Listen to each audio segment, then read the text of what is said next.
Welcome, everyone. This is the Finance Committee meeting. Today is Tuesday, July 9th, 2024. It is 6:32 p.m. and I'd like to call the meeting to order with the Pledge of Allegiance. I pledge allegiance to the flag of the United States of America and to the republic which stands one nation under God, indivisible, with liberty and justice for all. Under Mass General Law, Chapter 30A, Section 20F, this meeting is being recorded. This meeting is being held remotely in accordance with the Governor of Massachusetts, March 12, 2020, order suspending certain provisions of the Open Meeting Law, GLC 30A, Section 20. And on March 29, 2023, Governor Healy signed the supplemental 2023 budget bill allowing remote and hybrid meeting options for public bodies through March 31st, 2025. Well, welcome everyone. Let's see, I'm just going to do a list of who we have with us. We have Finance Committee members, Al Lees, Zach LeBrew, Duncan Law, Cindy Brown, Christopher Thrasher, Karen Rouse, me. We are missing Gary, Michelle, and Hugh, but we do have 6 of us, so we have a quorum. So welcome everyone. Hopefully this will not be too long of a meeting. So our first action item that we do, the first meeting of the new fiscal year, is we do the annual reorganization. So our terms start in July, and so we had 3 members that just renewed. So thank you to Al Lees, Cindy Brown, and Zach LeBrew for renewing your term for another 3 years. So thank you. Did everybody get sworn? Did everyone get sworn in? Yes. Terrific. Good. All right. Good. So we can be all voters here tonight. Okay. So thank you for renewing. The Finance Committee appreciates you being here. Okay. So the first item that we do is the annual reorganization, where each year we nominate a chair and a vice chair. So I have served as chair for the last couple of years. I would be so inclined to do again if someone felt that, or if somebody else wants to be chair. I will make a motion to have Karen Rouse continue another term as chair of the Westport Finance Committee. Second. Yep. Thank you. Any discussions or nope? Okay, so I will do a roll call. Thank you, everyone. Al? Aye. Zach? He's on mute. You're on mute, Zach. Sorry. Karen, you do a great job. Zach LeBrew, aye. Thank you. Duncan? Duncan Law, aye. Cindy? We would be lost without you, Karen, without your leadership. Cindy Brown, aye. Thank you. Christopher? Christopher Thrasher, enthusiastically aye. Thank you so much. Can I vote on myself? Or no? Sure, of course. All right. Yes. Hi. You know, even Donald Trump gets to vote for himself. So why not? Great. Thank you. All right. So now we need a vice chair. And so Cindy has done a terrific job at my side, and I would be inclined to ask her to do it again if she's willing to. I am willing, but certainly if there are other members that would like to be joined with you at the HIP come April and May and have text with you at Saturday night at 11 o'clock. That's fine. It's true. That's true. To make sure that we get all the bases covered, but I'm more than happy to relieve those fun evenings to someone else.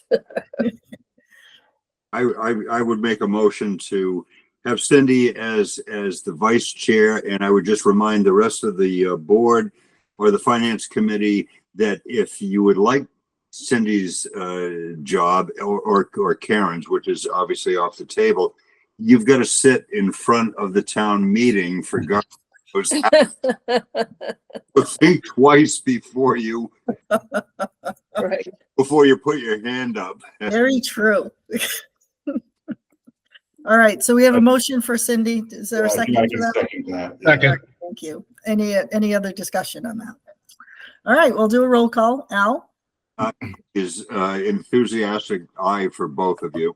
Yes. Great, thank you. Zach, Thank you, Cindy. Zach LeBrew. Aye. Duncan, Duncan Law, aye. Cindy, you can vote for yourself. Aye, All right, thank you. I'm Christopher, in. great. Christopher, Christopher Thrasher, aye. Thank you again, Cindy and Karen, for continuing on. great, thank you. And Karen Rouse, aye. So thank you very much. Okay, so great. So I think our agenda tonight should be more administrative. So what we try to do in this meeting, if we can, we certainly want to send to the select board committee appointments. We also try to do liaison assignments, but that's less critical because that really kicks more in at budget time, but we do want to go over the appointments. I sent, everyone should have a copy of the list of what's on here. Mhm. And maybe we can just talk through, I just want to go through the list in the order that I have the names in. So Zach, you're first on the list, not by, see, the Z sometimes needs to come first, right? Did I hear that the Open Space Preservation Committee, is that defunct? Did that end? Yeah, that's being dissolved. Correct. Okay, that's being dissolved. Okay. All right, so that's going to come off your list. And so you have, as far as what my list shows and what was confirmed with the select board, was you're on the Energy Commission and the Tax Incentive Program Committee. Correct. And are either of those active committees or meet regularly or? No. No, okay, okay. Okay, I just want to keep going down the list. Okay, so Cindy, you're on the ADA Transition Plan Committee. Which I think is, Dick Brewer mentioned that committee in a select board meeting a couple meetings ago, and he wants to see, how that can be dissolved because I've been on that committee since I've been on the finance committee, and we've never had a meeting ever. So this was an old committee that was formed years ago, and now it's kind of lost its purpose. Okay, And all right. it's So transitioning to ADA functionality and how it works in buildings, which we as the town try to do, but not so great, but try to do the best we can. But the committee never meets. Okay. So they're going to try to dissolve that. Okay, and then I know you're active on the Personnel Board, the Audit Committee, the Capital Improvement Planning Committee, and there's a Tax Incentive Program Committee. Is that? That's the same one that Zach is on. I'm happy to. I think that was just kind of a layover from before. Oh, okay. I've never had a meeting of that. I don't know, Zach. Has that committee ever met? No. No. Not So that since many I've both, yeah. yes, since I've been on it, I mean, there was some talk about merging that into the Economic Development Committee.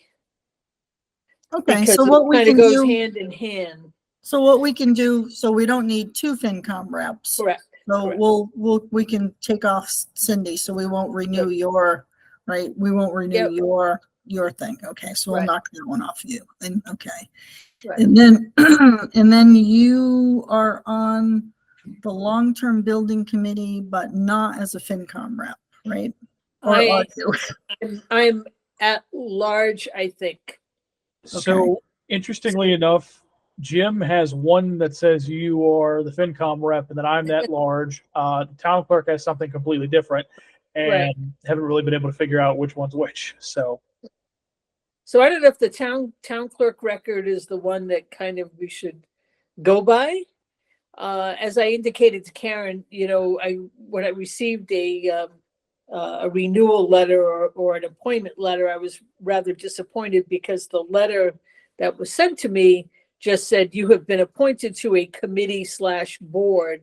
Go see the town clerk and get sworn in. So when I went to the town clerk, I was like, okay, which one was due this year? And they're the ones that told me which board I had to re-up for. So I don't even get a letter anymore that says what committee it is and for what function it is. When I renewed the FinCom one, the letter that I got back from them saying that I was sworn in does not say, I'm sorry, it does not say on my other board one, the CIPC, does not say that I fill the finance committee role. It just says I'm a member of the capital improvement planning committee.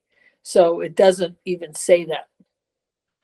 So Cindy, so on your long-term building committee, Yeah. which we're not certain if you're at large or FinCom, do you know what your term expiration would have been? No, I talked with Paula about that, and she's trying to work on getting a better handle on all the expiration dates, because she said that when she took it over, many of them didn't have correct dates, and she's had to go back and do research when people were first appointed, et cetera. So she's trying to straighten it out, but Okay. I don't have the answer to that. Okay, we'll put you for a question mark for the moment. Okay.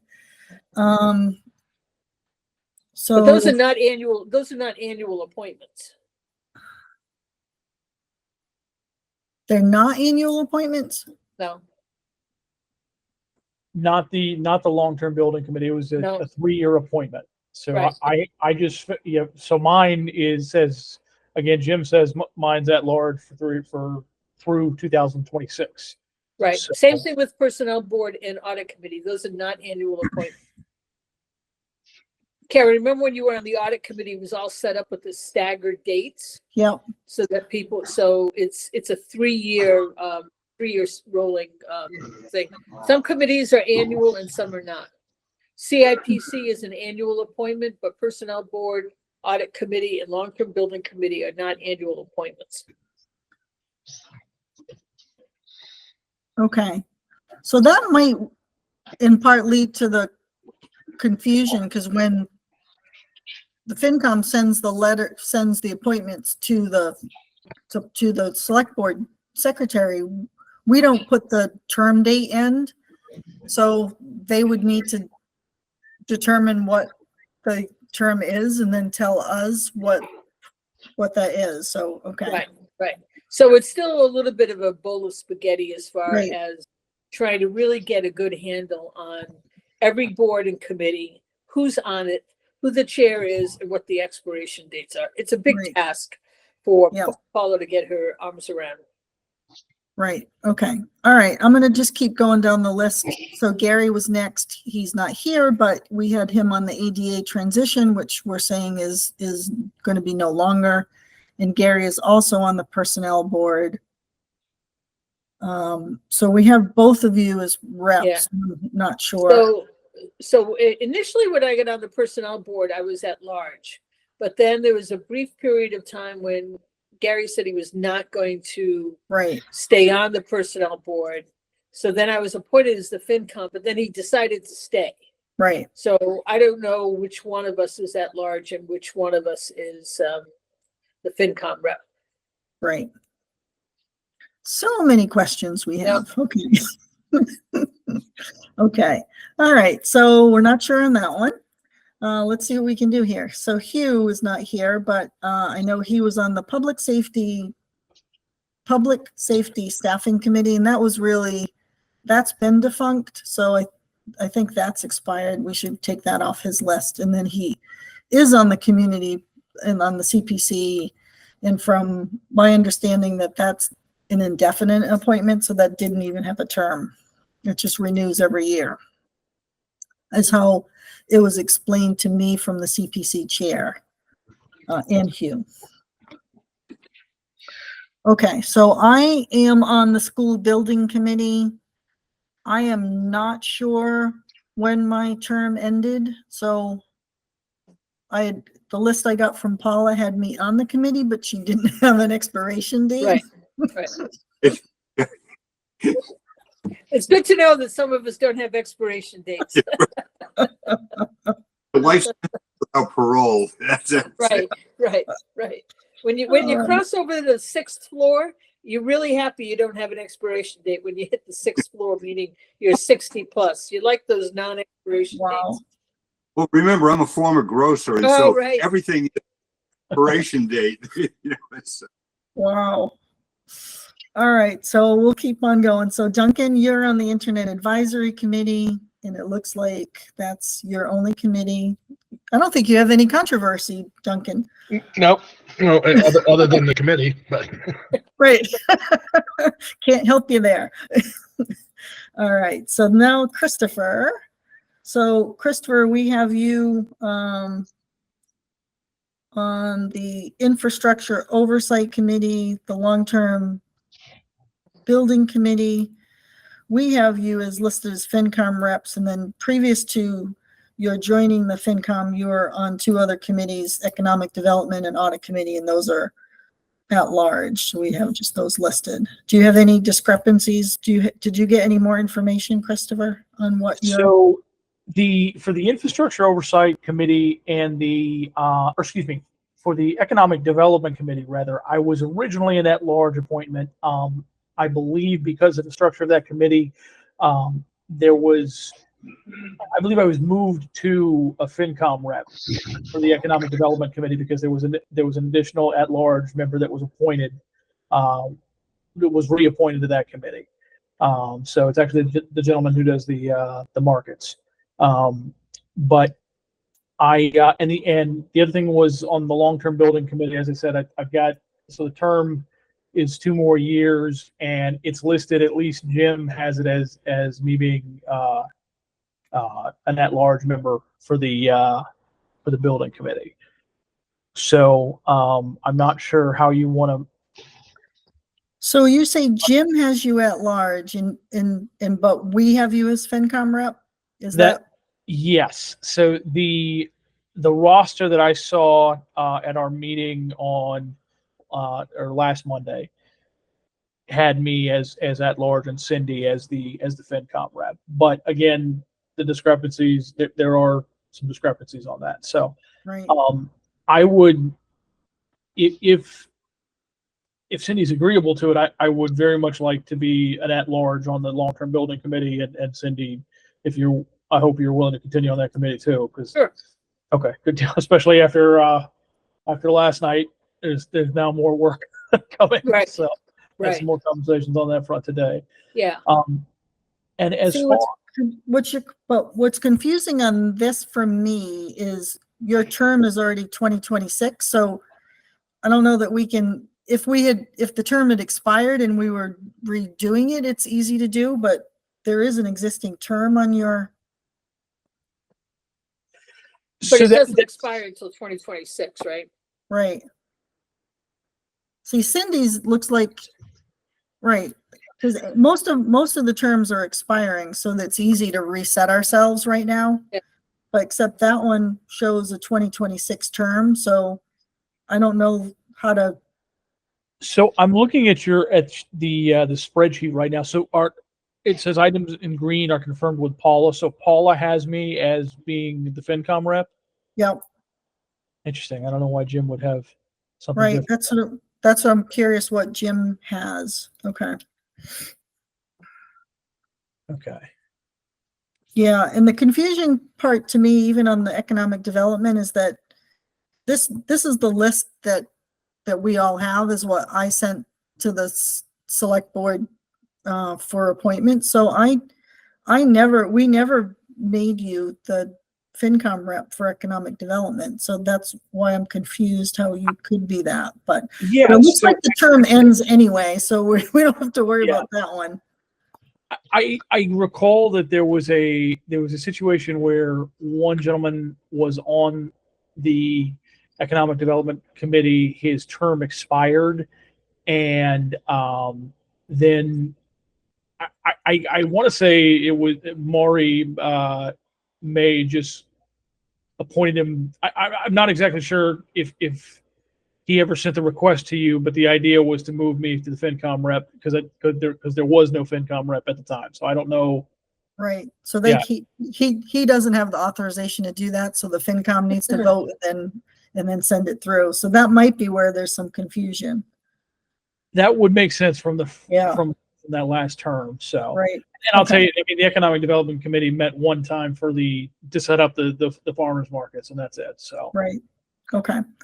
Okay. So, and then Michelle Orlando is on the Campground Development Committee, but that's appointed through the school committee, not through the select board. So that's what we have for Michelle. Okay. So there's a lot of confusion all here. Okay. So Christopher, I want to ask you first, because you had kind of talked through that you had intended to resign from the FinCom. You had made that note to us just before the town meeting. And so can you give us an update on where you are before Yes. we do all our appointments? of course. So originally, I had thought that I would resign from the FinCom. However, I sought out multiple opinions to see if there was any issue with being on FinCom as well as the school committee. I talked to 3 lawyers of the day for the ethics board, Massachusetts Ethics Board. All said the same thing, that there would be no conflict. I am very interested in continuing to work on the FinCom, and I believe the school committee meetings are actually going to be moved away from Tuesday nights going forward as well, so that I would be able to attend both. So that's it is my intention to complete my 3-year term on the FinCom going forward. And when does your term expire? The term expires, I believe it would be 2023 to 2025, next year. Okay. Okay. This would be the second year of a 3-year term. Okay. And I know when we had talked back in April, you were going to get a legal opinion in writing on that. Were you able to get that from the state board? I have requested it's quite a backlog, which is why I tried to talk. I talked with multiple individuals. But yeah, the request is in. I can follow up on it for sure, but they have quite the backlog, is what I was told. Okay.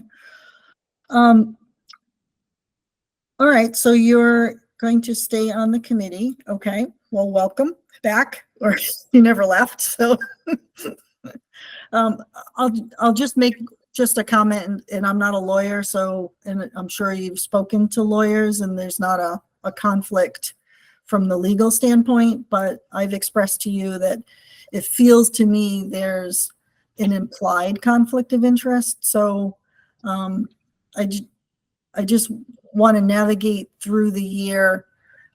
There's perceived conflict of interest. So even if there's not a technical conflict of interest, there can be a perceived conflict, and which could create confusion for people. And when you're speaking, are you speaking on behalf of the finance committee? Are you speaking on behalf of the school committee?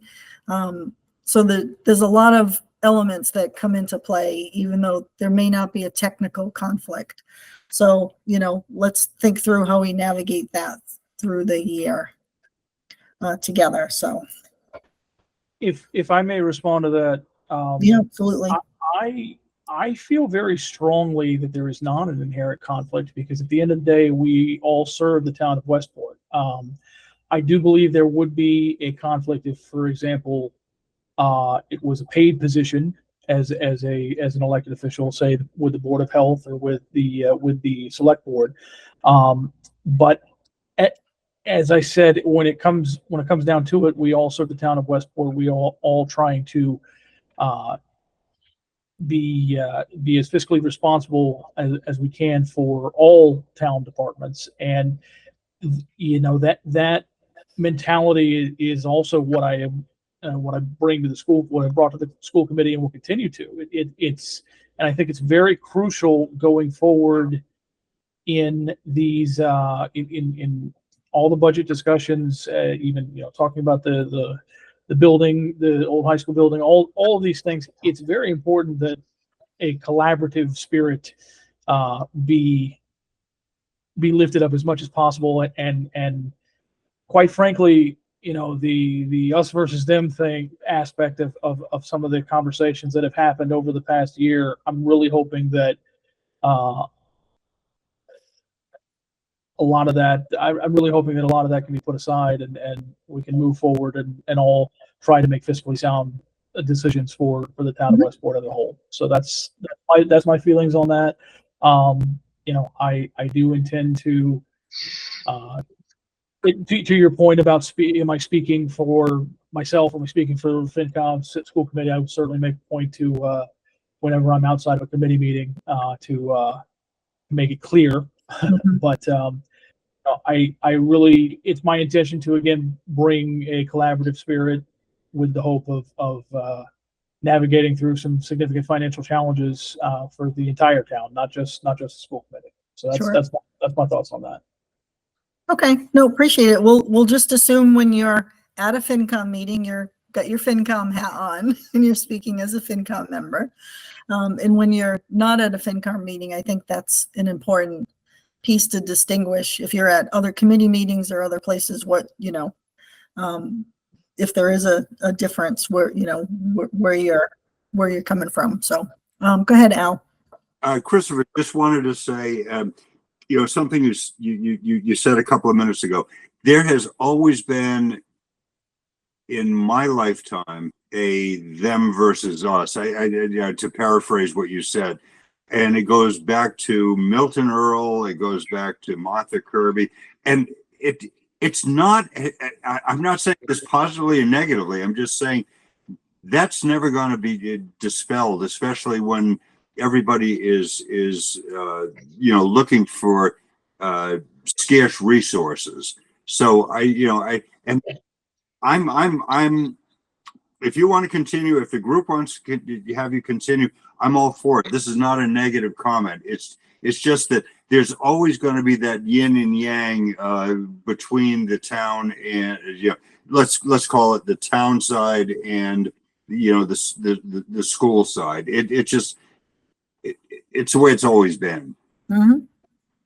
And I certainly acknowledge that there is a history of that for sure. And I can't say that I can you know, fix it all at once myself, but I'm certainly going to make an effort. And you know, I for example, on the school committee meeting, been doing meetings since we started at the 7:30 a.m. meeting for the closed books this morning, and you know, I made a point to speak about how if the move out of the old high school building is going to take place, it's got to be done in a collaborative fashion. It's got to be done in a way where, okay, if we are able to save the school department $90,000, we need to make sure that's a real savings and that it doesn't cost the town side $250,000. So I certainly take the point that there is a long-standing history, and I'm going to do my part to try and swim against the tide on that, and hopefully maybe I can drag some people on either committee with me. So Perfect. Yeah. Perfect. Thanks, Christopher.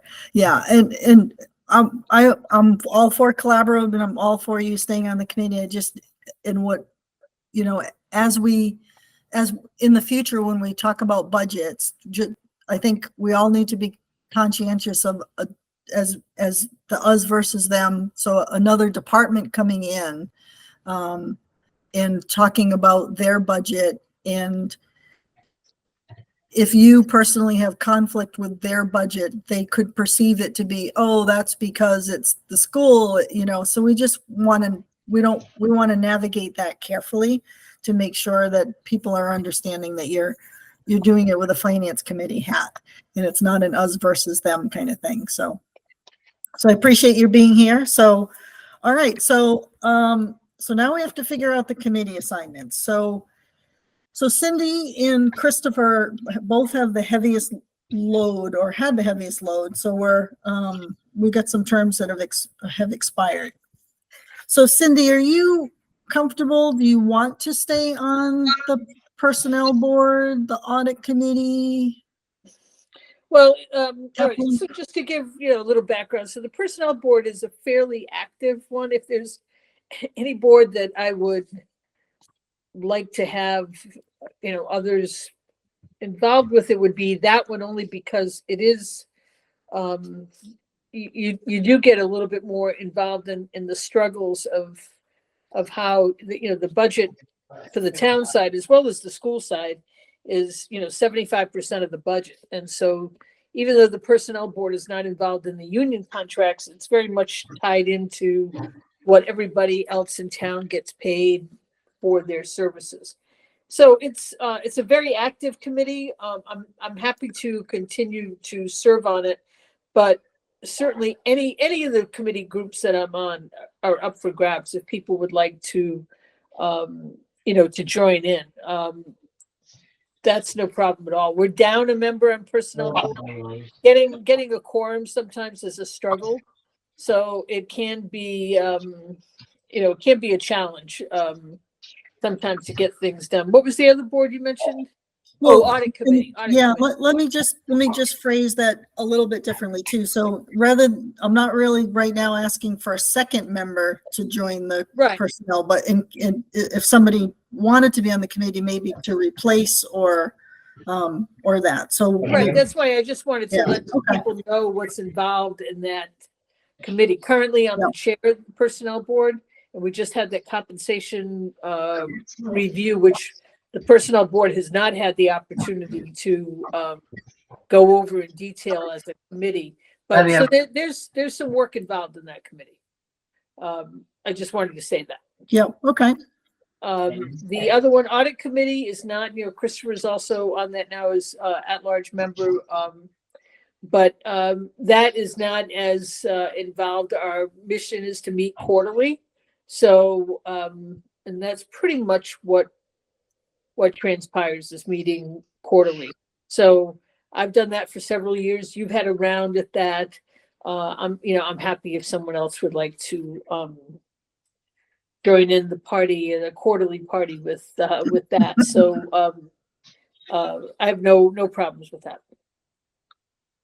And you're on the capital improvement planning committee. Last year was your first year. Right. So I enjoy continuing on with that because like you said, last year was my first year doing it. So it has a relatively short term, and it does meet during working hours because most of the people on that committee are from town hall or work in some other businesses. So the meetings do take place like at 3:00 in the afternoon. So you have to have some flexibility, but I'm happy to continue to join.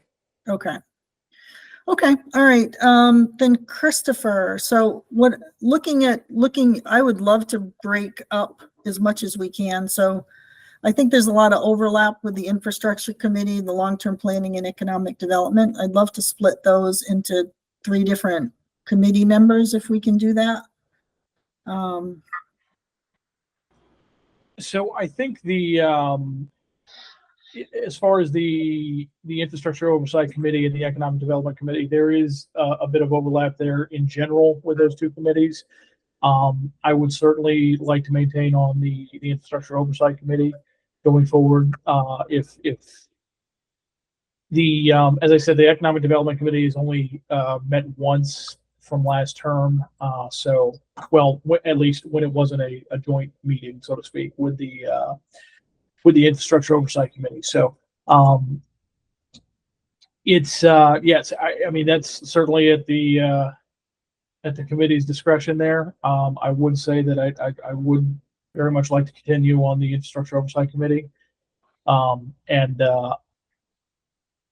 with the long-term building committee. I mean that I certainly would like to see that through. And as I said, I think it was my thought that I was still an at-large, because I remember originally that I was appointed as an at-large member to that committee before I was on the finance committee. So I'm not sure. Again, going back to the confusion, I'm not sure what the status is now, but that's Holy moly. Okay. Okay. I'm just going to add here that if Christopher is not on the long-term building committee, whether he be finance committee or at large, we're kind of sunk, because he's really the only person on that committee right now that can adequately serve as chair. I mean, it's a very mixed group of people, and Christopher has really had the ability.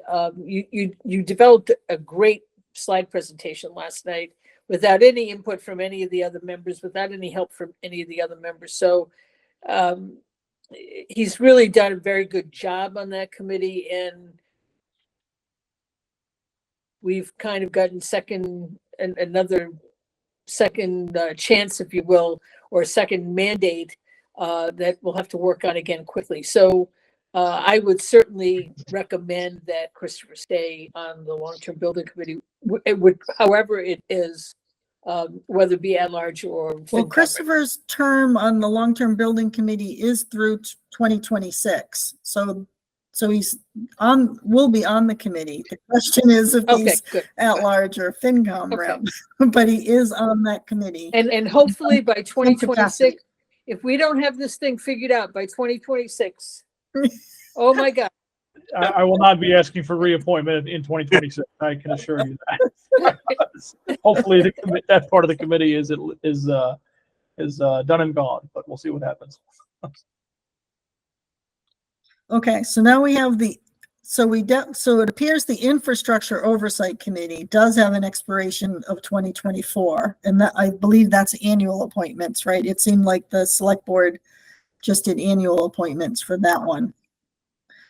My only concern, Christopher, is those are two heavy committees, and there's 8 other members here, so who have some light committees that it'd be nice to add some other members into some hot and heavy fun committees. So I will say, I certainly would walk away from the economic development. I do feel a strong pull to continue with the Infrastructure Oversight Committee, but again, it is at the committee's discretion. So, Christopher, from the school committee standpoint, are you have the option to be a school committee rep? Is that taken on the school side? There is no school committee representative for the Infrastructure Oversight Committee. Oh, okay. Okay. Go ahead, Al, you've got your hand up. And then I wanted to ask, is there any other committee member that would be interested in being on the Infrastructure Oversight Committee? I would be, Karen. Okay. Thank you, Zach. Thank you, Duncan. Go ahead, Al. I just wanted to bring up the point, and you brought it up earlier, that we have, based on the last town meeting, there are 2, possibly 3 heavy financial issues in the town. Short-term rentals being one of them, certainly the sewer and water on Route 6, and I'm sure there's at least one more that, I can't remember right now. And I do believe that it is important for whomever is appointed to a committee, and I'm not, throwing both hands up saying, pick me, pick me, pick me. But I am saying that I think it's the finance committee's responsibility to not just simply, have a meeting once a month or listen to these other committees, but really do a deep dive into the long-term financial implications of whatever these major issues happen to be, and to have someone that has the dedication to go in and say, I'm doing a deep dive, I'm going to do A, B, C, D, and I'm going to present to the townspeople of Westport the pros and the cons of whatever the article happens. And next year it'll be something else, or maybe it may be last year plus next year. I don't know, but without getting too long-winded, I think it's important for us to really split up and focus our energies on, I have 2 or 3 liaisons, which you'll get to in a few minutes, three of the three are pretty easy lifting. You know, Duncan, I think, has some pretty easy lifting. Zach has. So let's maybe consider grabbing one of the heavy lifting ones and saying, this is the one I'm going to really deal with. So I'll leave it at that. That was. Yeah, Al, you said it perfectly, and I think that's some of my concern too. To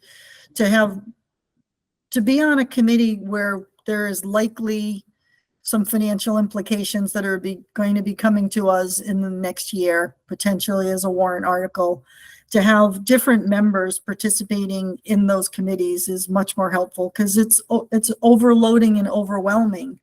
And for one individual to try to handle multiple ones, while we have 8 other committee members that have availability that aren't on committees.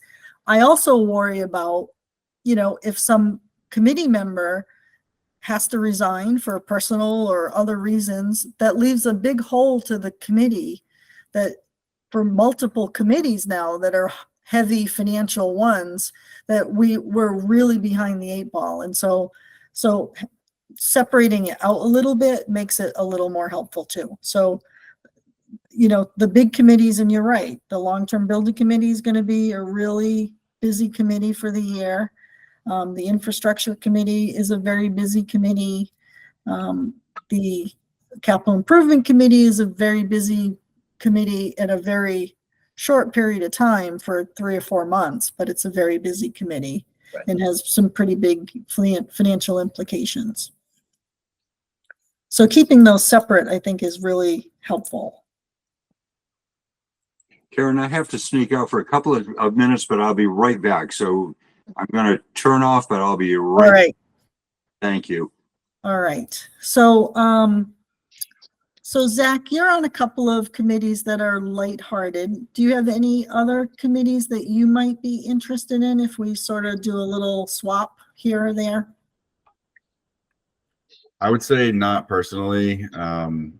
And I definitely, similar to what Al said, if it's going to be a heavy lifter, I don't want to just be on the committee and be able to show up at the meetings, but not be able to, be there fully or to do a deep dive, kind of as Al said. That's why I haven't really volunteered for any of these, and I was picking up what you were putting down. With that all said, I would say I'm a team player, and if the team needs me to step up, I will. All right. Well, no, I appreciate that. What we don't want, right, is someone to step up into something hot and heavy and then isn't able to do it. So I appreciate your honesty with where you are. So let's keep you for those 2 for now. Unfortunately, we don't have 2 or 3 members here that we don't want to allocate something to them as well. But I'm not sure Hugh would be interested in taking on any more committees at this stage in his committee membership. I'm not sure where Gary stands. I know he's super busy in the town of Dartmouth, so I'm not sure where he would stand for more committees either. So that's what makes this a little hard. Yeah, and so Michelle as well. We get feedback from them and see where they're at, I'd be willing, if there's a heavy lifter and someone's got a tough schedule, if they feel like they need someone to step in at least for a meeting because there's a conflict or something like that, I would totally be open to like temporarily jumping in on one of those and taking the best notes I can. Yep. Okay. So what's everyone's thought? My thoughts are if Duncan is interested in the infrastructure committee, that could help balance this a little bit more. And then we can leave the rest of the committees as they are. And then, as Al had mentioned from the liaison assignments, we could shift those around for someone that is looking for a little bit more or less. We can kind of shift it around a little bit that way, but this is really the bulk of the work.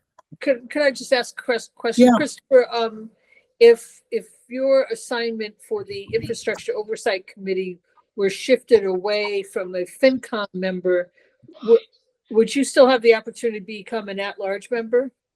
I would think that committee is still looking for members. I actually do not believe that there is an at-large spot currently available on that committee. Okay, And so that, that is something that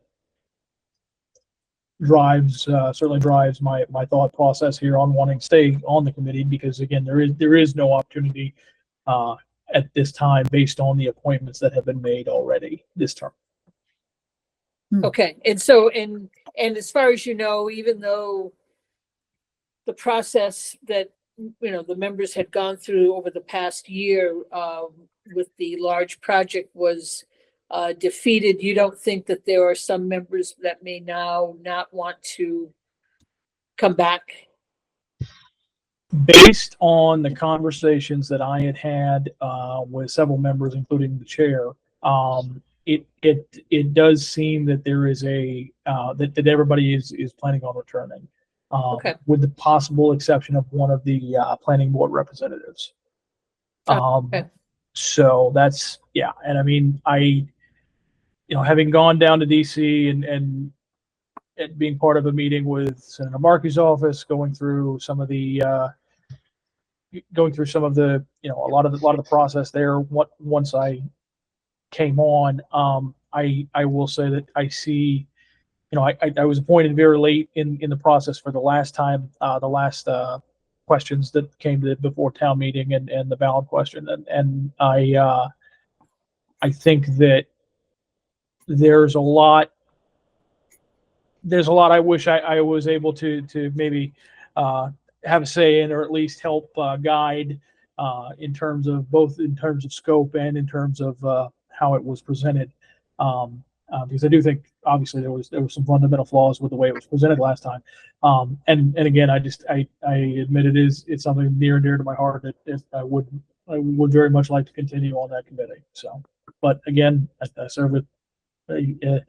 would serve at the pleasure of the committee. So My suggestion, so the committee has 2 planning board spots. Maybe the planning board only needs 1 spot. That would open up the second spot as at large, where you could join in on that.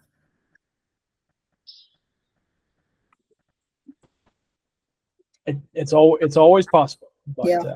I mean, again, I'm very concerned where both of these committees are probably going to be 2 potential warrant articles and heavy hitters and financials, and I really prefer to split these up for the committee's sake. I think it's too much to ask of any one person, and you are also on the school committee, and I think we have to be fair to the finance committee that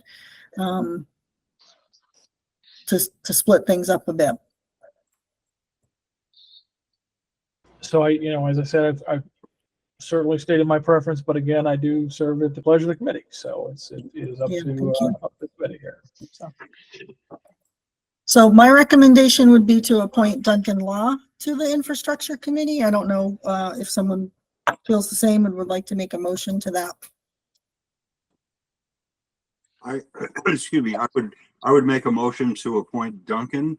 I do feel strongly that there are many financial challenges that are coming ahead of us, and splitting things up and allowing a person to focus is extremely important. Yeah. I'd make a motion for Duncan to fill that seat. Second. Thank you. Any other discussion on that? Christopher, I'm not trying to knock you off the committee. I'm hoping that we can get you on as an at-large that way, or maybe they could increase the committee seats as well. That could offer 1 more seat for you to get you on that committee. How many members are on that committee, Christopher? Is there 7 or 5? 2, 3, 4, 5, 6, 7, It's 8 or 9, actually. Okay. Go ahead, Al. Yeah, I would also like to say that Zach lifted his hand as well. And even though I've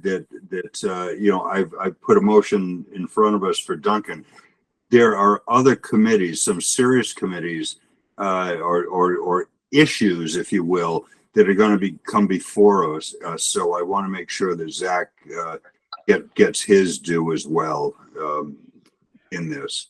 Sure. While you were gone, Al, we had that discussion. Pardon me? I'm sorry, Cindy. While you were gone, we had that discussion.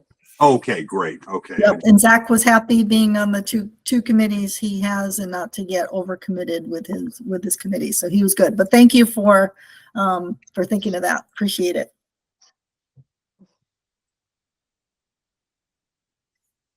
All right. So we have a motion and second on the table. Is there any other discussion on that? We can do a roll call. Al, Al Lees, aye. Zach, Zach LeBrew, aye. Duncan, Duncan Law, aye. Cindy, Cindy Brown, aye. Christopher. I think I'll abstain from this one. Okay. And Karen Rouse, aye. Okay. All right. So Christopher, let's try to figure out a way to get you on as the on the committee as an at-large. I bet we can do it. I bet we can do it. I think we can do it. All right. Okay, so I think that's so I think at this moment, since we are missing 3 members tonight, I would love to lighten Cindy's load a little bit, but Yeah, I was just going to say, if there's any members, that once again, I mean, I'm a little bit embedded in the long-term building committee. I would like to retain that one, but certainly the 3 other committees, I just joined CIPC. Like I said, those meetings are daytime. That I will throw that up as the caveat to any member that would consider joining that you have to be available daytime for the meetings. So I'm happy to offer any of those. would you, Michelle Orlando used to be on the audit committee when she was a Right. school committee member. Right. She might be willing to go back to that committee. Yeah. Yeah. I mean, if, we can pause those to hopefully see if next meeting, any of the 3 members, CIPC and audit committee is not due to meet now until perhaps September, October. So there are no meetings pending for the audit committee right now. And with personnel board, I've got a meeting next week, but if anybody would like to be on the personnel board, that's a good one. But yeah, certainly audit committee or CIPC. So CIPC is of interest to me. The liaisons that I have right now are pretty low hanging fruit. I mean, going to the town accountant, going to the town treasurer is not that big a deal. In addition, the one that is important, well, they're all important. The fire department is one that I would like to keep, but I don't need to. I don't have a lot of heavy lifting. So if nobody else wants the capital improvement, I'll grab that from Cindy. And That would be fine with me. and then we can go from there. Okay, that'd be great because that would open up Cindy a little. And Yep. then maybe potentially when we can confirm with Michelle, if Michelle would like the audit committee, then Cindy's balanced a little bit more and doesn't have to wear all 5 hats like you wore last night. I was going to say, at last night's select board meeting, I literally wore 4 of the 5. So There's that if Michelle feels more comfortable with CIPC, I can do the audit committee. All right, so, you know, I think the CIPC works very well for you because you are available during the day, and a 3:00 meeting I know suits you far better than a 7 p.m. meeting. So why don't we do this? So both the audit committee and the capital improvement committee are not going to be meeting in the next 2 months. So let's pause Right. both of those and then we can take that up at our next meeting, which hopefully will not be in August, would be in September. And then we can take it up then. And then in the meantime, we can confirm with Michelle. Or we could always vote. We can always vote tonight subject to confirming with Michelle if we want to do that. And then if she's fine with it, our vote goes through, or we can wait. I would like to just make a motion to have Al Lees be appointed to the Finance Committee rep to the Capital Improvement Planning Committee. All right. Second. Okay. Sounds good to me. Any further discussion on that? Okay, I'll do a roll call. Al? yes, Ellie's aye. Thank you. Zach? Zach LeBrew, aye. Duncan? Duncan Law, aye. Cindy? Cindy Brown, aye. Christopher? Christopher Thrasher, aye. Thank you. Karen Rouse, aye. Okay. So we will, anything else on this list at the moment? Great. Okay. So just to go through, Zach LeBrew will stay on the Energy Committee and the Tax Incentive Program Committee. Cindy will renew on the Personnel Board. We will hold on the Audit Committee. Al will take the Capital Improvement. We are going to remove the Tax Incentive Program Committee.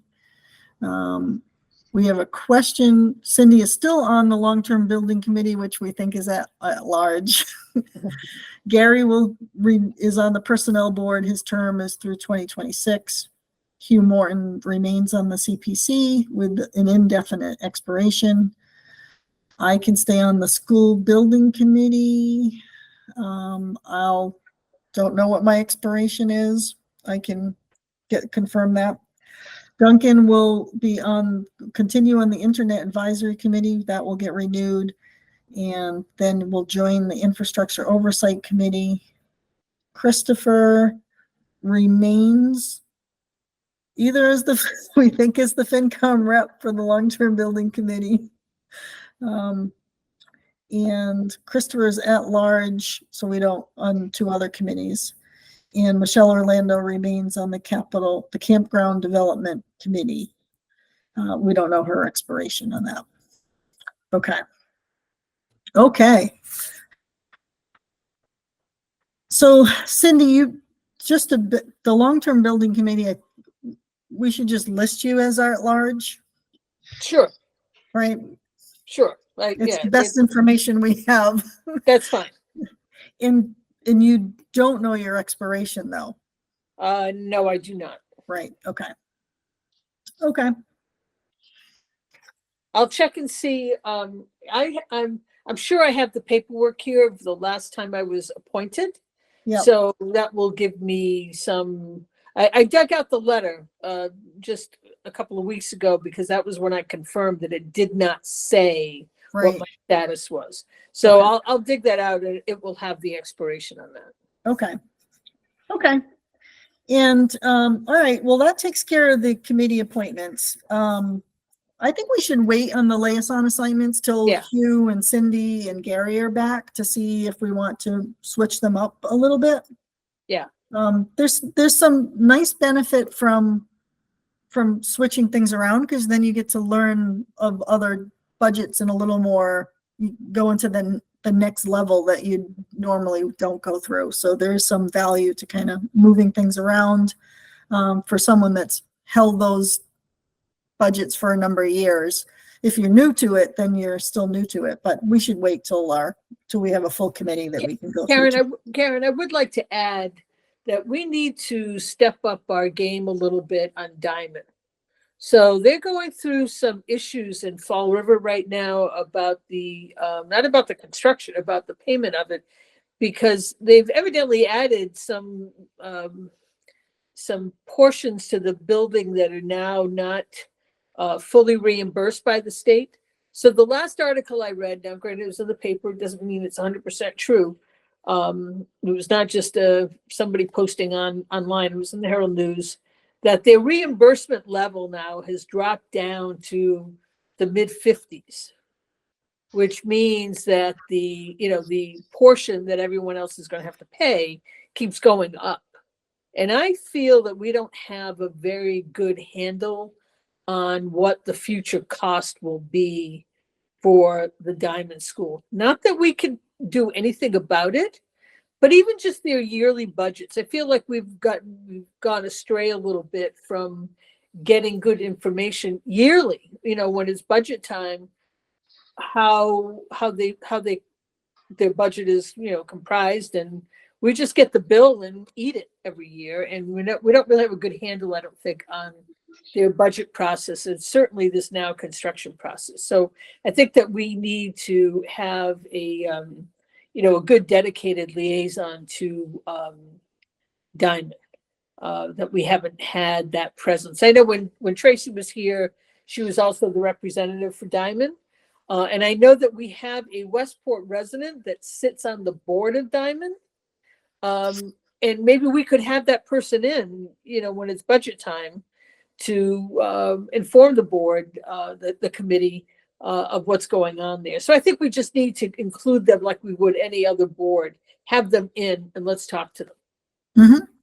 Sure. We can schedule something in the fall. And when we get to the liaisons, for the school, which we were primarily focused on our Westport community schools, we had 3 liaisons, myself, Christopher, and Lawrence. And Lawrence has left, and now Christopher's on the school committee. So we may want to expand our school liaisons a bit, which then can also include Diamond as somebody's point of contact there. Yeah, I raised my hand. I'll pull it off. Go ahead. Say one thing, that it's incredibly important for us to have a seat at the table vis-a-vis Diamond. The stats are overwhelming that over 60% of the students that graduate from Diamond do not go into the trades. And we are paying right now for another secondary, or a percentage of a secondary high school with no guardrails, as far to Cindy's point, as far as what the final cost is going to be. The concept is wonderful, but the reality is far different than what we have been sold as a town and as a region. This is my opinion only, but if people check out the facts, I think you're going to find that they're pretty darn close. So yeah, I think it's extremely important for the finance committee of the town of Westport to have a seat at the table when it comes to the cost and the ongoing cost of Diamond Vogue. Mm-hmm. I totally agree. Yeah. All right. Well, we'll add that to our list in September, and then maybe we can try to schedule someone to come in at some point in the fall to give us an update on what's happening with the project. And maybe the select board may be doing the same thing, so we may be able to do something together. Okay, so we're going to hold on liaison. So let's move on to our next item, which is to approve the minutes. So we have minutes of April 30th, 2024. We had found a little discrepancy in there, and they were on a vote that we took. So those had been since corrected. And we have also the minutes of June 18th, and I will honestly tell you that I don't remember reading them. Nor do I. Nor do I. All right, so we can hold on those. Let's, can we make I'll accept a motion on the April 30th, 2024 minutes to approve. So moved. Is there a second? Second. Great, thank you. Any discussion on those? No, okay. Roll call, so Al, Ali is I. Zach, Zach LeBrew, aye. Duncan, Duncan Law, aye. Cindy, Cindy Brown, aye. Christopher Thrasher, aye. Christopher? And Karen Rouse, aye. Thank you. So we'll hold on the June 18th minutes. Next item on the agenda was if there was any committee or liaison updates. I know we had pretty extensive updates at the last So meeting. I would like to bring up, and I think actually Christopher is probably a better person to bring it up. I don't know if I'm the liaison or he is, but if you did not watch the select board meeting last evening, it is available on YouTube. Christopher put together an excellent slide presentation of the options that are before the town regarding the high school. And I think the number one thing, regardless of where you are on, sell it, tear it down, do whatever, we do not have enough money in the budget to cover anything. So no matter what direction it takes, it doesn't even, that's not the point here. You can have a big bill ahead of you with a renovation. You can have kind of an empty bill ahead of you with a demolition that could cost a significant amount of money. Overall, it's a very large building, 160,000 square feet, that would need to be demolished and removed. That cost is in the millions. So you could go ask the town for debt override for $3-4 million and they get nothing in return. Or, you mothball it, but that's going to cost a lot of money every year. And that was not put into the budget. So regardless of whether the school moves out of the building or not, it's a little bit irrelevant, only because when the school was there, they had an extended day program in the lower level of the building, and that helped the town meet the 31% requirement of being occupied, and the insurance level or the insurance payment, having at least 30% occupied building is far different than having a building that's less than 30% occupied. When that extended day program was there, that helped qualify it. The state came in and reviewed that building, and Christopher, please correct me if I'm wrong. The state came in and to do an assessment of that program, and they found termite infestation in the area near where these classrooms were. They shut it down and said, you cannot have this program here in this building. Now, they've had remediation of the termite issue. I don't know whether that program could go back. Maybe it could, maybe it couldn't. I don't know. If parents would want their kids to go back, I have no idea. That would help the situation, but absent additional space being occupied on a regular basis for the building, we still wouldn't have enough space occupied to qualify for that. The current insurance carrier won't even carry the building if it's not occupied. So I say these little things because they all equal money. And these are all dollar signs that were not included in our budget for fiscal 25. So look at the slide presentation Christopher did. Long-term building committee has some serious work that we have to get done. We've spun our wheels for years, and we really have to come up with a plan with dollars in front of it and present it to the town. The town is going to be faced with a bill no matter what happens. That's a big building that needs either to be maintained or something, and we don't have enough money for it. This is more than the $90,000 savings the school would have one way or the other, because I don't think at this point it even matters. So anyway, I think that these are some serious financial issues that are going to be faced in the next 6 months because the town is going to not have enough financial money to either heat the building or mothball the building, either way. So it's a big problem. May I, Madam Chair, may I Sure thing. just address one quick thing? Just to give a little bit more background to talking about the out of school time Right. program. So we actually discussed this a little bit on the school committee today.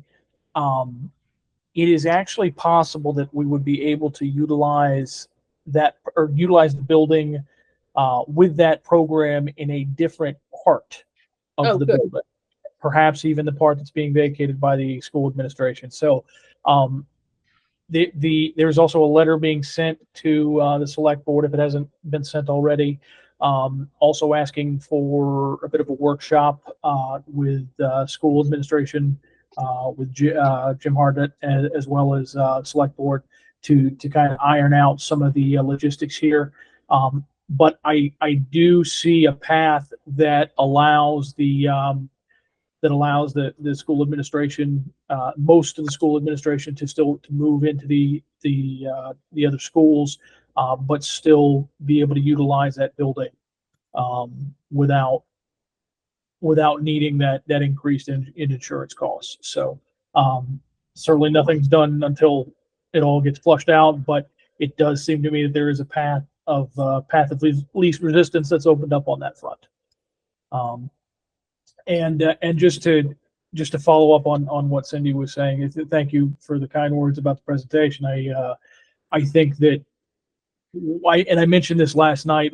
One of the big issues with the long-term building committee this past year is that there was almost a question of exactly what the mandate was, because it was still very much focused on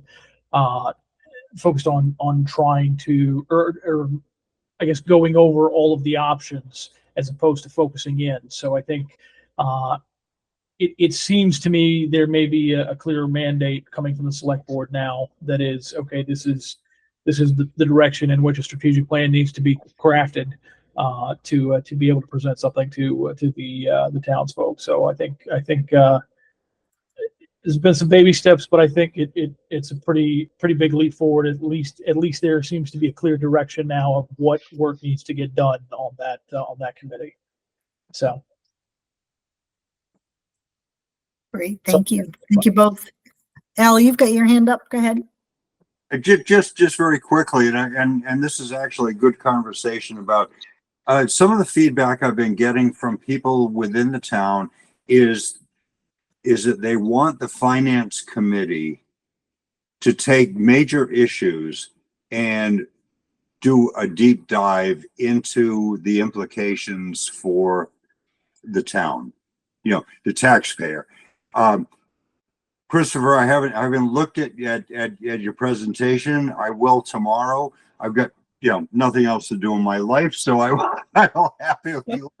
But all kidding aside, we need to somehow figure out how to take whether it's the 2 or 3 or 4 major issues, and not just say we recommend, we don't recommend, we don't do this, and say, if we recommend it or don't recommend it, why don't we?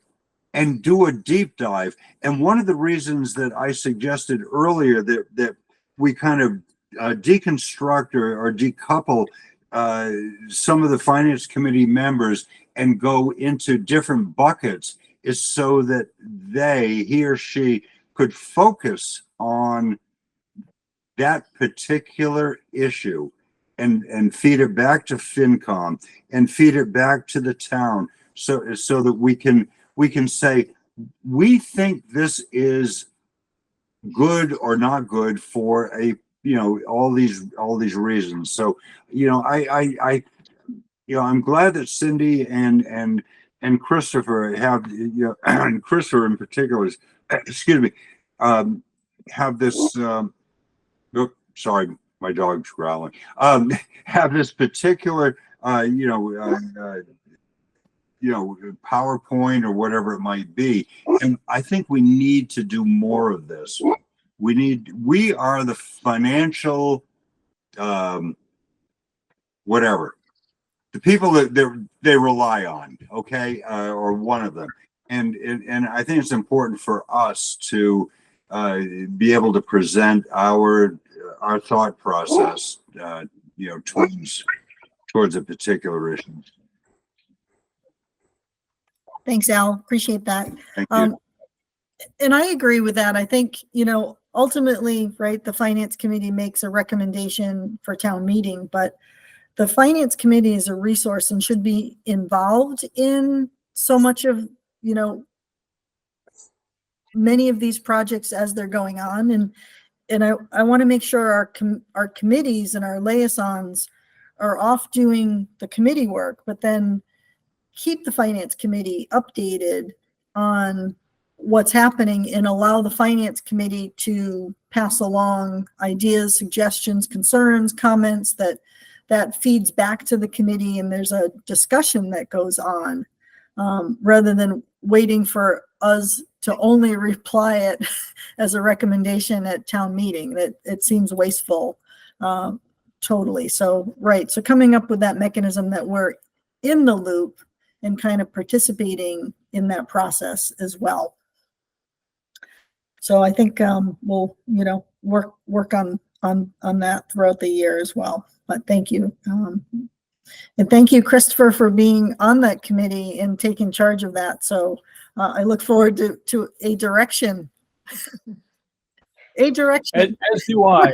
And to follow up just a little bit on our discussion the previous meeting, now that there is a recommendation, and now that hopefully we'll be looking at some real concrete numbers, I of course want to bring the finance committee up to speed with everything that's going to be that's going to be discussed in terms of estimates, et cetera, et cetera. Now that there's actually something to, or at least there will be something to actually digest, as opposed to 15 different options, all good, most of them good, all of them with a ridiculous price tag. So anyway, so hopefully there'll be some forthcoming data and numbers to actually crunch here. So my my only comment is a higher level comment. So I appreciate the long-term building committee and the what to do with the old high school needs a strategic plan, but the town also needs just a strategic plan. And what I mean by that is less than 2 months ago, the town had a $35 million water and sewer project that they were asking for the town to approve. And then it got down to 8 million and then didn't get approved. 2 months later, we now have this next potential $30 million project that we may or may not be asking the town to support. I think that there needs to be a strategic plan on, the town's certainly not going to get two $30 million projects passed. So which one is more important? Right. I mean, that's clearly been a problem going back decades, that there is no direction of the future of what's going to happen next. What's the next important piece that the town needs to link in to have it move forward? Yep. So even talking about the wind project, and the impact it's going to have on the town. And I'm glad. I mean, not that I'm in favor of more committees, but I'm glad that at least they're going to put together a group that will look at it in advance instead of waiting until the last minute and saying, oh, well, we need to have a decision, or this is what's going to happen in the next 30 days. I mean, the town never has a good plan. Now, that doesn't mean there isn't a plan that was put in place somewhere in the master plan, but it seems like the master plan is delivered and then it's just put in the drawer. As I believe it was Mr. Elias last night at the select board meeting said, every idea in town lasts about 10 days. The life of it is about 10 days, and then you move on to some other new crisis. And that's kind of true. But we never seem to really latch on to say this is the plan for the future of the town. And that is not the role of the finance committee. I mean, certainly, right. That's the role for others to to direct or perhaps have, to have some leadership in that way. And we need to provide the support of letting the voters know how much it may cost, but we're not given that direction. Right. Certainly not in advance as to what the next step is. And that's how you ended up with, the police and fire station being as controversial as it was, because everything happens at the last minute. We have to do this now. One of these days, the annex is not going to work anymore. And, either the septic system is just junk or the well is absolutely junk. I don't know where you're going to put all those people, because we don't have, vacant office buildings in the town of Westport. So I don't even know where those people would go for offices. So we don't have a backup plan. We don't have a strategic backup plan for anything like that. So it's a problem. And I think the long-term building committee does have to have a wider angle lens to look at the impact of all of the buildings. And that was made clear last night that, we have to look at the Council on Aging building and, the town hall building and the annex building and anything else that the town may own as to where it fits into everything else. And that's very, very important, very important. Maybe some things have to be sold, maybe some things can't be sold, and they need to be repurposed for something else. But I'm not really sure what some of those things are, but I think that, with Christopher's leadership on that committee, I think he needs to assign some of those tasks to individual committee members to say, okay, you go find out what you can and cannot do about the annex. And, we've got to hire somebody to give us an appraisal or an assessment of what the extended life is of that building, which was probably 20 years past where it should have been used for its purpose. But we need to have a very comprehensive plan. Now, fortunately, we have the money for that. And it was clear from, the committee last night indicated that, we didn't want to spend money foolishly on different reports without knowing, to get a good fine-tune guideline as to what those reports need to say. And I think now we do have the funding resources to be able to get some of this information.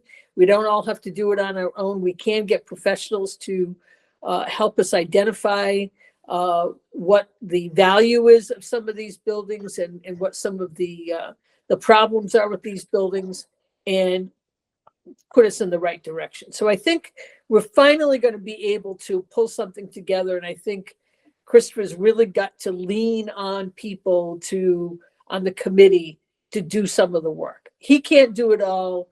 You can't be just one or two members. Everybody that's on that committee needs to pitch in. And if they can't, then we need to get more committee members or different committee members. But anyway. Yep, absolutely. Yep. But so just to my point, the long-term building committee has its marching orders, right? It's got just all the things you said. But from the finance committee's standpoint, I think a strategic plan town-wide is the concern that I have. Because let's say this old high school is $30 million, and let's say it goes and it passes. Well, I'm not a betting person, but I could pretty well guarantee the water and sewer project, if it came in front with a $30 million, that would never pass, right? You're not going to get two projects through. So, right, which one is more important? Right. That's a town-wide strategic plan. So you've got a strategic plan that you're working on for the long-term building process, but I don't need to say anymore, but go ahead, Al. No, you've said it all. The only thing I want to say, and I do have, as many of you do, but maybe I have a little bit more history. These buildings are junk. I mean, let's just deal with reality. The Milton Earl School that I went to from 3rd grade through 6th grade was a dump when I went there, and it ain't gotten any better. Right. the town hall was built, the WPA, it was Gene Hart's father that was the clerk of the works on that in 1936. It hasn't been upgraded. The Reed Road School. I mean, we go down the list, and I don't want to rant and rave all about this, but everybody is dealing with emotion, and I'm going to say this, and maybe this is going to be wrong, and of course it's being recorded. Most of the people that are dealing with emotion haven't lived in this town more than 25 or 30 years. Oh, we have to keep this because of that or whatever. No, we don't. The one thing that my father told me before he died was, do not ever hold onto something because a building or property because of emotion, because it will just continue to sink you. And that's what's happening in this town between the old high school, Reed Road School, Earl School, and whatnot. So I'm going to let other people figure this out because they're smarter than me, but nobody's going to spend 20, 30, 40 million dollars making this happen. I wouldn't vote for it. Mhm. Be smart about it. Whatever that smart happens to be. Christopher and Cindy, that's your job, not mine. But it's just be smart about it. It's time to move on. Thank you, Al. And I didn't mute you. I almost was tempted when you were going to speak. I was going to go, maybe he'll want to be muted. Maybe I should save his face and mute him. But I didn't. Go ahead, Christopher. Thank you. So I just wanted to kind of follow up on what you had said, Madam Chair. This is a situation, I think, that is happening across not just municipal governments. It's happening in business all across the country. There is it seems like the situation has developed where everything is being treated as a triage situation. Everything is being the crisis du jour is what's being focused on, and there is no strategic planning. And I agree that this is a serious deficiency. It is something, unfortunately, that goes well beyond just Westport. I think that in terms of the building committee, as well as the town in general, it was mentioned by a couple of select board members. Mr. Brewer, in particular, was mentioning that there are other options beyond just renovating the old high school when it comes to all of the buildings in town. Maybe there's something to be said about putting in a expansion on the town hall. I mean, I think that it's certainly my intention to, at least as far as the mandate on the buildings go, to make that as comprehensive a strategic plan as possible, and realistically look at needs, values, and lifespan of all the town buildings. I do agree that there is a serious need for some leadership to from various parts of the town governance and otherwise to really focus and hone in on a real, I hate to use the term just strategic plan, but basically just to shift the perspective from the crisis du jour to the long-term view.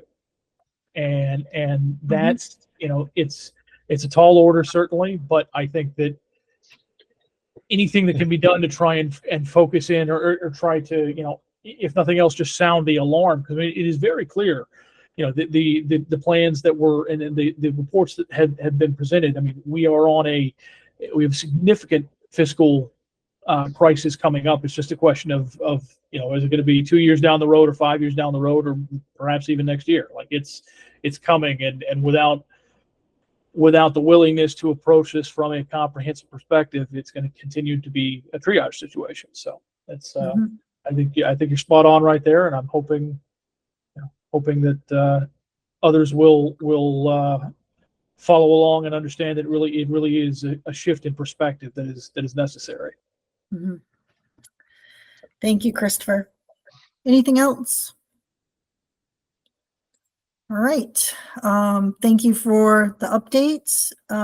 Moving on to the next topic on the agenda. We're going quick here. I have no topics that came up within 48 hours advance of the meeting. I just saw somebody's hand up. Go ahead, Christopher. My apologies. I did That's want to okay. mention one thing. I just wanted to follow up right quick on the school committee, the request for a reserve transfer that had to do with those Yes. Eversource invoices. So it has been it has not been resolved. However, Eversource has communicated with Nicole in the accountant's office as well as the school department that it is not a situation where credits were not being quote unquote produced. It's a monitoring issue on Eversource's side of the equation. Eversource has stated that withholding payment is appropriate at this time. So the flip side of that is that there has not been an invoice yet given for June, which could, without credits, could end up being somewhere between $29,000 and $33,000, according to the business office, the school department business office, as well as the outstanding issues with the other bills.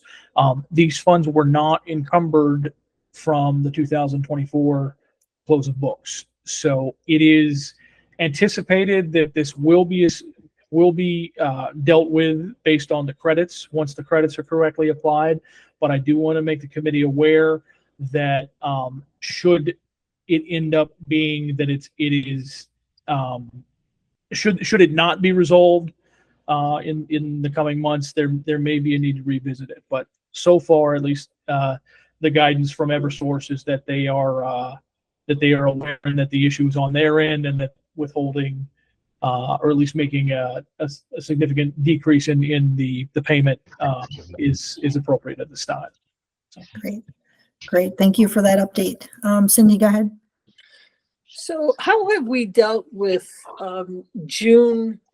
Yeah, I'm talking as the town, not necessarily just the school, but if a payment for an electric bill, a utility bill for the month of June doesn't come in until, July the 10th or July the 18th. How do we deal with that from a fiscal year issue? I think Nicole said she only has until the 15th, but is that for all the bills, or does she have a window? I should know this since I was the town accountant, but it's more than 40 years ago. So how long is that window that she can go into the next fiscal year to pay for utility bill that was used for the prior fiscal year? Do you know, Karen? No, not a question I can answer. Nope. Right. And I know that Nicole couldn't make it tonight. So that becomes, a problem that you end up seeing a bill like that on a special town. That's why you get those little bills, on special town meeting warrants or annual town meeting warrants, which you don't want to wait that long. But those are prior fiscal year bills that were not able to be paid at the time. So that may become a bigger issue, Christopher, that it may not be able to be paid because the fiscal year has already ended. And if that window, if they don't resolve that June bill within the window of time, which I cannot say I know what that window of time is, then that bill has to get posted to a special town meeting for appropriation. So I don't know I was under the impression that the 15th was kind of like the drop dead deadline on that. Yeah, it could be. But I don't know if that's a regulatory statutory deadline or just a self-imposed. But I will say I've been told that the bill not coming in yet, as of what time was this email? About 4 o'clock. It is they expected to have the bill by now. So Oh, okay. This could okay. this could be this could be Eversource trying to fix it before they send the bill out this time. Who knows? But you're saying that if you get a bill tomorrow, we're just going to say you get a bill tomorrow for $20,000. Are you saying that the school committee does not have $20,000 to pay it? I'm just using that number. I guess what I'm saying is it's still because it would represent an additional bill that is not that still has issues with the credits. The credits are still not being applied. It's just that it kind of perpetuates the issue that it hasn't been resolved yet. So we don't really know where that's going to end up, is what I'm saying. Okay. So I mean, if they still want to request from the reserve fund because they don't have that, it has to be a finance committee meeting that has to do that. That's the only way that bill can get paid out of the reserve fund.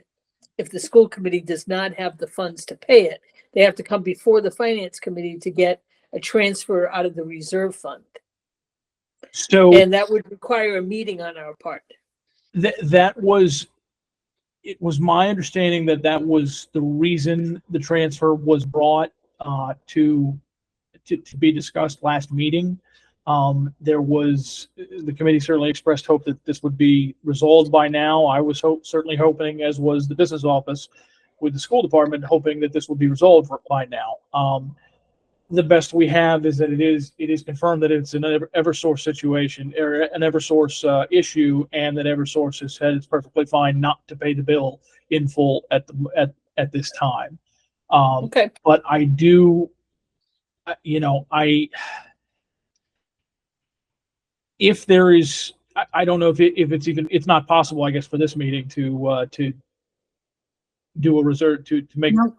to renew that request. Okay. So, but I if it is, to me, if it does end up being, if the bills end up being accurate as they were, which again, I think there's a very slim to none chance of that being the case, but just in case, it would represent funds that are not, that have not been allocated for this new fiscal year, for sure. So, Christopher, does the school have what its estimated turnbacks are expected to be for June 30th? yes, I can, if you'll give me 1 second, I can bring that up from earlier today. I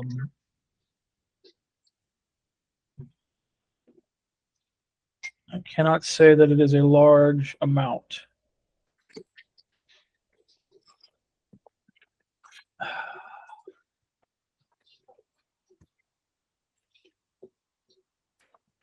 So I believe the turnback it's $5,429, and then there's also a prior year encumbrance return of $7,107. So not a certainly not a huge amount, although I will say that should, if the credits are applied, that certainly would That be, should cover it. that would cover it. If the credits are applied correctly, and again, that's on, unfortunately, onus is on Right. Eversource for that. Okay. But we did vote to do those turnbacks today. So like that, Right. that has taken place. Yep. On the committee side. Yeah. Right. Okay. Go ahead, Al. So Christopher, does Nostradamus work in the budget office at the school department? I who knows really, but to my knowledge, no, sir. Well, I'm looking at tens, if not hundreds of thousands of dollars on the so-called town side of the budgets. But yet there's never, and I went back, actually, this was when we had our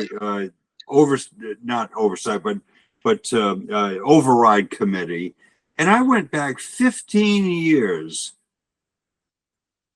and I saw no turnbacks to speak of.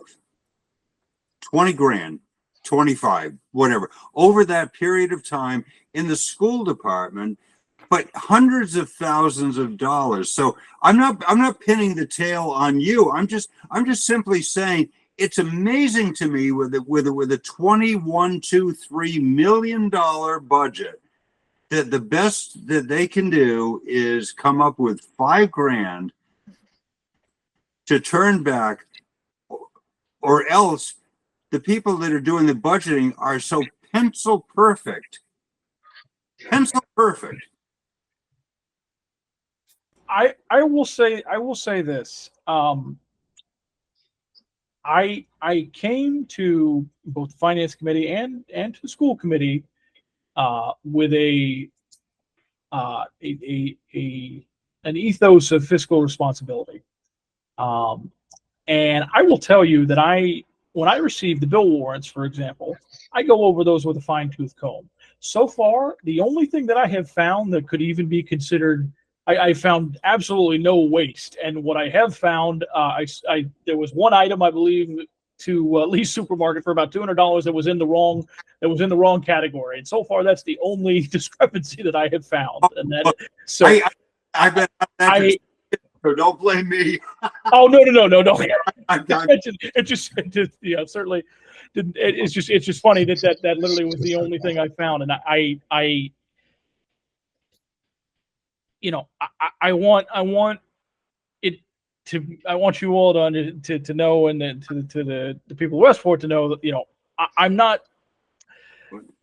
I'm not just going to be on one committee or another and just gloss over things. I'm looking at everything with a fine-tooth comb, and I'm telling you, is it uncanny, the prediction on expenses? Yes, I would say it is. But the moment I find waste in the school department's budget or any budget, I'm going to shout it from the rooftops, and I have yet to find. If anything, I'm finding amazing efficiency with what they have. So, but that's okay. But I do understand. I do understand the sentiment on that, and I understand that it certainly the numbers are close. So, thank you. And I don't want to overdo this comment, but I don't feel the sentiment was saying there's waste in the budget. So, or misspending or misappropriation. That's not at all. I don't believe the intent of Al's comment at all. But I've been managing budgets for 30 years. I manage grant budgets, and there's an art form to spending your entire budget. It just doesn't happen.